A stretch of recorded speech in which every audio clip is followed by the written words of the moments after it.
Hi guys, welcome to my channel. Happy Navratri. I wish you a very successful Navratri this season. तो आज की reading day 1 के लिए है नवरात्रि का, जो सबसे पहला दिन है, जो 19 मार्च 2026 को पड़ रहा है। लेकिन ये एक टाइमलेस मैसेज है, तो आपको जब भी ये रीडिंग मिले तब ये आप पे अप्लाई कर रहा है। एक स्टोरी टाइम कर लेते हैं इससे पहले कि डे 1 में क्या होता है। डे 1 ऑफ नवरात्रि में हम डिवाइन फेमिनिन की रिप्रेजेंटेशन, माँ शैलपुत्री की एनर्जीज को फील करते हैं। ये एक ऐसा डिवाइन फेमिनिन का फॉर्म है जो बेसिकली नेचर की एनर्जी को रिप्रेजेंट करता है और हमारे मूलधारा रूट चक्रा से कनेक्टेड होता है। नेचर में जो प्योरिटी ऑफ एनर्जी होती है, जो ग्राउंड करती है, जो अर्थली मटेरियल की एनर्जी होती है, जो नेचर में चलती है, मतलब अलाइव एनर्जी, वो एनर्जी शैलपुत्री की होती है। तो अगर एक छोटी सी कहानी बताई जाए शैलपुत्री के बारे में, तो ये डिवाइन फेमिनिन का एवोल्यूशन कुछ इस प्रकार का है कि इनकी पास्ट लाइफ में ये सती के नाम से जानी जाती थी एंड शी मैरिड शिव अपने फादर के अगेंस्ट जाके। इनके फादर का नाम था दक्षा। वो किंग वॉज अगेंस्ट शिव, उनको बिल्कुल पसंद नहीं आया इनकी शादी, बट तब भी सती ने जाके शिव से शादी करी। तो जो दक्षा किंग थे, उनने एक यज्ञ, जो हवन होता है, वो एक सेलिब्रेटरी हवन ऑर्गेनाइज करा था, जिस हवन में उनने सबको बुलाया एक्सेप्ट शिव। तो इस बात से काफ़ी गुस्से में आके सती ने बोला कि मैं जाऊंगी इस यज्ञ में अपने पापा को फेस करने, अपने फादर को फेस करने, कि ऐसा उनने क्यों करा। शिव ने काफ़ी समझाया कि आप मत जाइए, आप अभी बहुत गुस्से में हैं, लेकिन तब भी सती ने बोला कि नहीं, मुझे जाना ही है। वो आई उस सभा में, उस यज्ञ में, और वहाँ पे अपने फादर का सिचुएशन देख के कि जिस तरह से उन लोगों ने शिव का मजाक उड़ाया, उनको इनवाइट नहीं करा, उनको इज्जत नहीं दी, इस गुस्से में उनने सैक्रिफिशियल फायर यज्ञ में अपनी आहुति दे दी। वो कूद गई थी आग में। और ये स्टोरी थी कि जब अगले जन्म में उनने जब जन्म लिया, तो उनने हिमालय पर्वत की बेटी बन के जन्म लिया। किंग हिमावत की डॉटर थी वो। और इस तरह से जो शैलपुत्री है ना, उन्हें हिमालय, उन्हें माउंटेन की डॉटर कहा जाता है, पहाड़ों की बेटी कहा जाता है। और जिस तरह से माउंटेन एक बहुत ही स्ट्रॉन्ग फाउंडेशन होता है, एक बहुत ही स्ट्रॉन्ग स्ट्रेंथ का सिंबल होता है, कि अनशेकेबल होता है, कि कोई तूफान आ जाए, कुछ भी हो जाए, पहाड़ हमेशा खड़ा रहता है, उसी चीज़ को शैलपुत्री सिंबलाइज करती हैं। तो अगर इस पूरी कहानी को मैं आपको सिंबॉलिकली बताऊं, इसका मतलब, और जो चीज़ें मुझे अपनी रिसर्च में और जो जिस तरह से मैं डिवाइन फेमिनिन को समझती हूँ, मुझे समझ आया है, वो ये है कि जिस तरह से जब सती के फादर ने शिव को एक्सेप्ट नहीं किया था, मतलब अगर हम ये सारे आर्केटाइप्स को अपने अंदर अंतर मन के कैरेक्टर्स को माने, तब जब हम लोग शिव, मतलब एक मेडिटेटिव स्टेट और एक कॉन्शियसनेस, मतलब हमारा जो प्रेजेंस है, हमारी एग्जिस्टेंस है, उसकी इम्पोर्टेंस को वैल्यू नहीं करते हैं, तो जो शक्ति और जो एनर्जी हमारे अंदर होती है वो बर्न आउट हो जाती है। मतलब हमारी शक्ति खुद ही की आग में भस्म हो जाती है, हमारा पैशन खुद ही में भस्म हो जाता है। और इस वजह से हमें पता चलता है, जब हम थोड़ा समझदार बनते हैं, जब हम इस आग से गुजर चुके होते हैं, जब हम बहुत बार ड्रेन हो चुके होते हैं, तब हमें समझ आता है कि हमें अपने शरीर की, हमें अपने एग्जिस्टेंस की बहुत अच्छे से केयर करनी है। क्योंकि जब हमारा शरीर और एग्जिस्टेंस सही तरीके से रिस्पेक्टेड होगा, बैलेंस्ड होगा, शिव की प्रेजेंस होगी, तभी हम शक्ति को अपने अंदर ले पाएंगे और वो सारी चीज़ें कर पाएंगे जो हमारा पर्पस है, जो हमें कार्य करना है, जो है हमारा जीवन जीना। तो हम जीवन तभी जी पाएंगे, वरना हमारी एनर्जी बर्न आउट हो जाएगी, खुद को सैक्रिफाइस कर देगी और हम लोग एनर्जी लेस ड्रेन्ड हो जाएंगे। तो ये थी एक मिनी स्टोरी टाइम। तो बेसिकली आज का जो दिन होता है डे 1, उसमें ग्राउंडिंग की एनर्जीज बहुत प्रेजेंट होती हैं, बिकॉज शैलपुत्री प्रेजेंट होती है, तो आज के दिन में जो भी इंसान काफ़ी टाइम से अगर डिसबैलेंस चल रहा है, उसका फाउंडेशन स्ट्रांग नहीं है, वो ग्राउंडेड फील नहीं कर रहा है, तो आज के दिन में नेचर में मेडिटेट करके अपने आप को धरती से जोड़कर आप ग्राउंडिंग की एनर्जीज फील कर सकते हैं। आप अपना मूल धारा बैलेंस कर सकते हैं, जिसमें डिवाइन फेमिनिन शैलपुत्री की फ्रीक्वेंसी आके बैठ सकती है और आपको बहुत अच्छी हीलिंग दे सकती है। ऐसा भी हो सकता है कि आज के दिन से कुछ दिन पहले से आपका लोअर बैक में थोड़ा सा पेन हो रहा हो, जिसका मतलब ये है कि आपको इस टाइम पे ग्राउंडिंग की बहुत ज़रूरत है। सो आज की जो रीडिंग है, मैंने कार्ड्स पहले से ही निकाल रखे थे to shorten the video. So basically मैंने यही सोचा है कि नवरात्रि स्पेशल की जो डे 1 से लेके डे 9 तक की रीडिंग्स है, उसमें मैं योगिनी डेक का इस्तेमाल करूँगी। लाइक जो मेरे मेन कार्ड होता है, जिससे मैं सारे दूसरे कार्ड्स निकालती हूँ, जिससे एनर्जी को स्पिरिचुअल डीप डाइव करती हूँ, वो योगिनी डेक को रखा है बिकॉज डिवाइन फेमिनिन का टाइम है। तो हमारी इसमें निकली है ओंगिनी पता।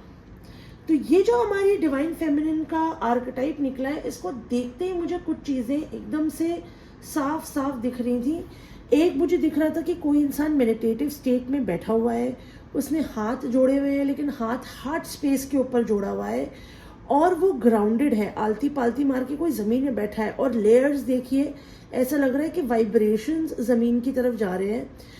उनके ऊपर अगर आपको दिखे तो जिस तरह से ग्रीन कलर और ब्लू कलर का इंटरेक्शन हो रहा है, ऐसा लग रहा है कि जब कोई पेड़ के छाए के नीचे बैठता है और ऊपर देखता है तो आपको हरे भरे पेड़ के पत्ते जैसे दिखते हैं और उनके बीच से कहीं कहीं से थोड़ा थोड़ा स्काई दिखता है।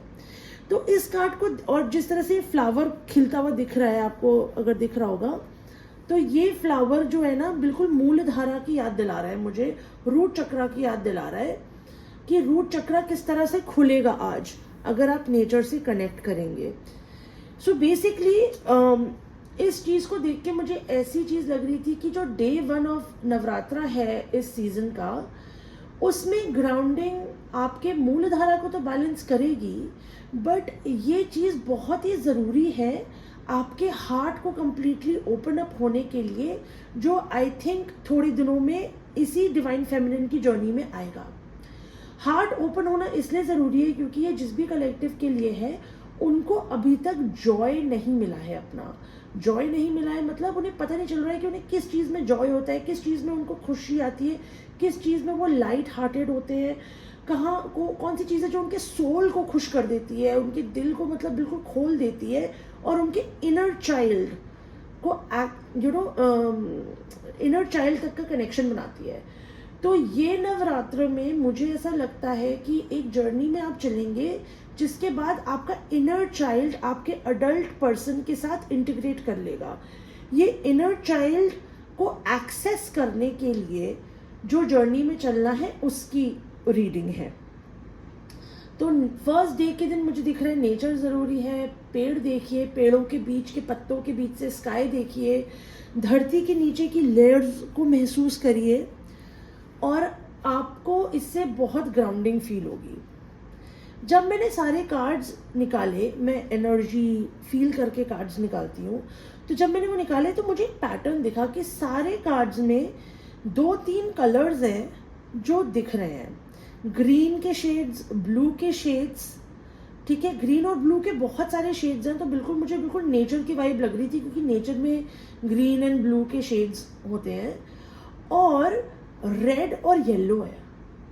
तो रेड देखते ही मुझे लग रहा था मूलधारा, येलो देखते ही मुझे लग रहा था कि ये जो इनर चाइल्ड का आपका एक्सेस नहीं हो पा रहा है, आप अपने अंदर का जो बचपना है, आपके जो बच्चा है आपके अंदर, आप उसको नहीं टैप इन कर पा रहे, उस वजह से आपके कॉन्फिडेंस पे प्रॉब्लम है। तो ये जो येलो कलर है ना, वो ये दिखा रहा है कि आपके कॉन्फिडेंस में ट्रांसफॉर्मेशन आ रहा है, आपके कॉन्फिडेंस में ट्रांसफॉर्मेशन हो रहा है ये पूरी जर्नी में। तो ये जर्नी आपकी ट्रांसफॉर्म कर देगी, आपको करेजियस बना देगी, क्योंकि आपका जो पूरा करेज और हिम्मत और ब्रेवरी होती है ना, वो आपके इनर चाइल्ड में होती है, आपके इनर चाइल्ड के अंदर होती है। वो जो हमारे अंदर का जो बचपना होता है ना, जब हम बोलते हैं कि हम कर ले जाएंगे, हम सब कुछ कर सकते हैं, क्योंकि हमारा इनर चाइल्ड ही होता है जो ये सब नहीं सोचता है कि आगे आने वाले कौन से चैलेंजेस होंगे। चैलेंजेस तो हर पाथ में होते हैं, वो फोकस्ड होता है कि उसे पता है कि वो कर ले जाएगा, यू नो।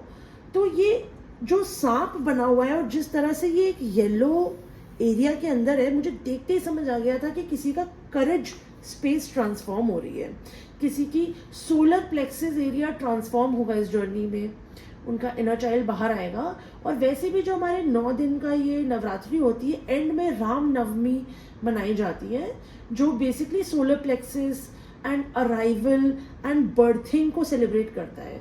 और वो किस चीज़ को बर्थ कर रहा होता है? It is the inner child. जब पूरा डिवाइन मैस्कुलिन और फेमिनिन का इंटीग्रेशन हो जाता है, उनका मैरिज हो जाता है, वो साथ में मिल जाते हैं, तो क्या पैदा होता है? इनर चाइल्ड पैदा होता है। सो ये उस चीज़ से रिलेटेड है। ऑल्सो मुझे दिख रहा है कि कोई इंसान जिसकी ये रीडिंग है वो बहुत ज़्यादा इमोशनल स्पेस में है, very very deep emotional space. और ये इतनी इमोशनली डीप स्पेस है कि जिस स्पेस में उनको ना, मतलब अब वो बस फ्लोट कर रहे हैं उस स्पेस में। मतलब ना ये खुशी की बात है, ना ये गम की बात है, ये ऐसी बात है कि सब कुछ बिल्कुल अब बस वो हो गया है, उसमें कोई जॉय तो है नहीं, ना उसमें कुछ गुस्सा है। अब वो बिल्कुल एक ना प्लेटो में आ गया है, एक बिल्कुल सीधी लाइन वाली एनर्जी हो गई है कि आपका इमोशन ना ऊपर जा रहा है ना नीचे जा रहा है। मतलब कोई वेव नहीं है, कोई रिवर नहीं है, वो एक कोई ओशन का ना बहुत डेप्थ्स है। तो बहुत ही इमोशनल टाइम से कोई गुजरा है, और ऐसा लग रहा है ना कि ये कोई नई एनर्जी नहीं है, ये ऐसी इमोशनल टाइम से गुजरने वाली एनर्जी है जो इंसान ना काफ़ी टाइम से इन इमोशंस को डील कर रहा है। और उस वजह से अब जो है ना वो इस स्टेट में पहुंचा है, क्योंकि ये आज की एक इन सब से रिलेटेड मैसेजेस है। तो ऐसा लग रहा है कि जिस दिन भी आपको ये मैसेज मिलेगा, उस दिन आप जब नेचर से कनेक्ट करोगे, आप इसीलिए कर पाओगे बाहर, इसीलिए जा पाओगे क्योंकि आप एक प्लेटो पे आ चुके हो। आज आप बहुत ज़्यादा सैड नहीं हो, आप बहुत ज़्यादा डिप्रेस्ड फीलिंग्स नहीं है आपको, यू नो। तो आज आप ये चीज़ कर सकते हो, आज आप अपने आप को ग्राउंड करने की कोशिश कर सकते हो, क्योंकि ये जो पूरी जर्नी आपको इस ग्राउंडिंग से स्टार्ट होगी, it will open up your heart and birth the inner child, जिसके बाद आपको जॉय मिलेगा और आप अपने गिफ्ट्स एक्सप्लोर कर पाएंगे। आज मुझे ऐसा लगता है कि ये जिसके लिए भी मैसेज है, हैंड्स आर वेरी इंपॉर्टेंट। अगर आप दोनों रीडिंग में देखिए, हाथ आ रहे हैं, हैंड्स आर वेरी इंपॉर्टेंट।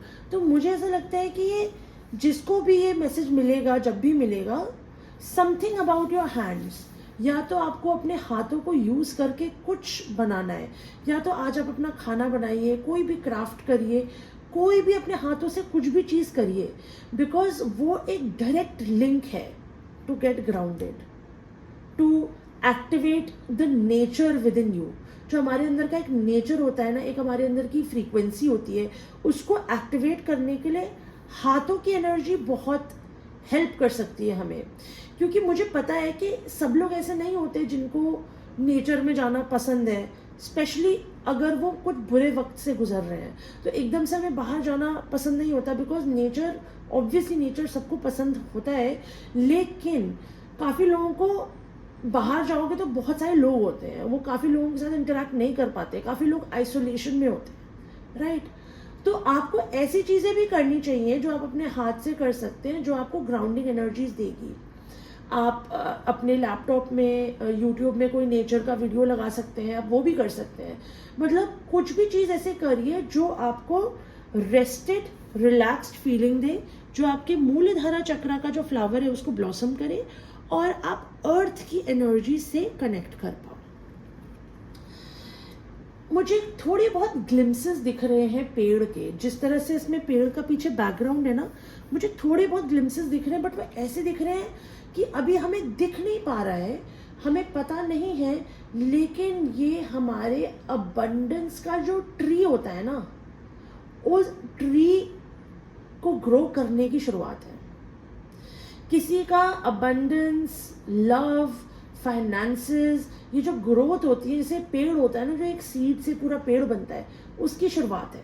ऐसा लग रहा है किसी को फ्यूचर दिखाया जा रहा है और बताया जा रहा है कि the tree will come, tree की शैडो में आप बैठोगे, सब कुछ होगा, यू नो। और किसी को ऐसा बताया जा रहा है क्योंकि किसी के लिए ये ज़रूरत की चीज़ है, किसी को ये जानना ज़रूरी है टू मूव फॉरवर्ड। जबकि मैं ये मानती हूँ कि हमारा जो पाथ होता है उसमें हमें अपनी जर्नी एंजॉय करनी होती है, हमें किसी मोमेंट का वेट नहीं करना होता है। लेकिन ये इम्पॉर्टेंट है किसी के लिए जानना कि वो जो एक पेड़ की छाएं होती है जिसमें आप रिलैक्स कर पाएंगे, आप पीसफुल फील कर पाएंगे, आप खेल पाएंगे फिर से, you will be able to play, वो आएगा।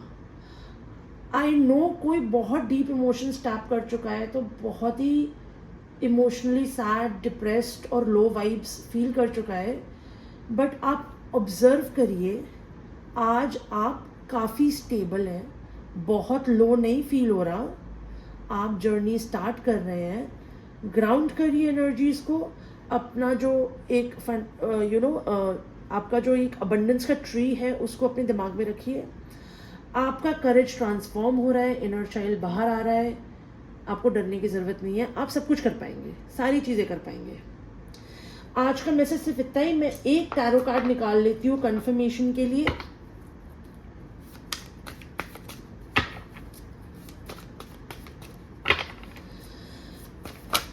ओह वाह, ओह माय गॉड। ओके, देखिए, सॉरी मुझे कार्ड छुपाना पड़ रहा है, मैंने पहले ऐसे ही दिखा दिया था क्योंकि ये मैं चाहती नहीं यूट्यूब ब्लॉक कर दे। It's healing, star card. किस तरह से वो पानी, एंड फिर से आ गया ना ग्रीन एंड ब्लू, देखिए फिर से आ गया, मैं इसको चलो छुपा देती हूँ, फिर से आ गया green and blue, water and nature. कोई है इससे चीज़, देखिए सारे कार्ड्स में किस तरह से ये ग्रीन एंड ब्लू आ रहा है, किस तरह से ग्रीन एंड ब्लू आ रहा है। Definitely taking a salt water bath आज आपको काफ़ी हेल्प करेगा, तो वो भी देखिएगा।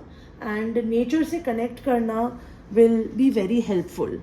ऑल्सो एक कार्ड खुला था जो था 10 ऑफ पेंटिकल्स, ठीक है, ये उल्टा आया था और मुझे ऐसा लग रहा है कि ये वही चीज़ है जो मुझे अबंडेंस का ट्री और लीनिएज की इंफॉर्मेशन डाउनलोड में आ रही थी कि मैं व्यूअर्स को बताऊं, जिसका भी ये मैसेज है उसको दूं। वही चीज़ है कि ये एग्जैक्टली वही चीज़ है जो होगी, ये उल्टा आया था, ये वही चीज़ है जो होगी। आपका लीनिएज, आपकी जो जो आपका अबंडेंस का ट्री है, वो जो एक धीरे धीरे हमारे लीनिएज में अबंडेंस बनता है, मतलब द हैप्पीनेस जो पूरी फैमिली के लिए बनता है, आपके आगे आने वाली पीढ़ी के लिए बनता है, वो ही प्रोसेस के लिए आप इस जर्नी में चल रहे हो। आई नो बहुत इमोशनल डेप्थ्स और स्ट्रगल्स हुए, बट वो ज़रूरी थे, बिकॉज जितना आप इमोशनली डीप जाने की कैपेसिटी रखते हो उतना ही ऊपर आप उड़ने की कैपेसिटी रखते हैं, और उसी लिए आप इस प्रोसेस से जा रहे हैं। एंड मुझे ऐसा लग रहा है कि आपको अब दिखेगा your good time is starting. Like ये ट्रांसफॉर्मेशन आप जब कर ले जाएंगे, आपका इनर चाइल्ड जब आपको फील होगा, आप में वो जॉय, प्लेफुलनेस फिर से आएगी। आप हताश मत होइए, हारिए मत, बिलीव इट्स आउट देयर, ये एनर्जी अवेलेबल है आपके लिए, इसको कैच करिए। अगर आपको मेरा ये मैसेज यूजफुल लगा होगा, please like, share and subscribe to my channel and leave a comment for me. Happy Navratri guys.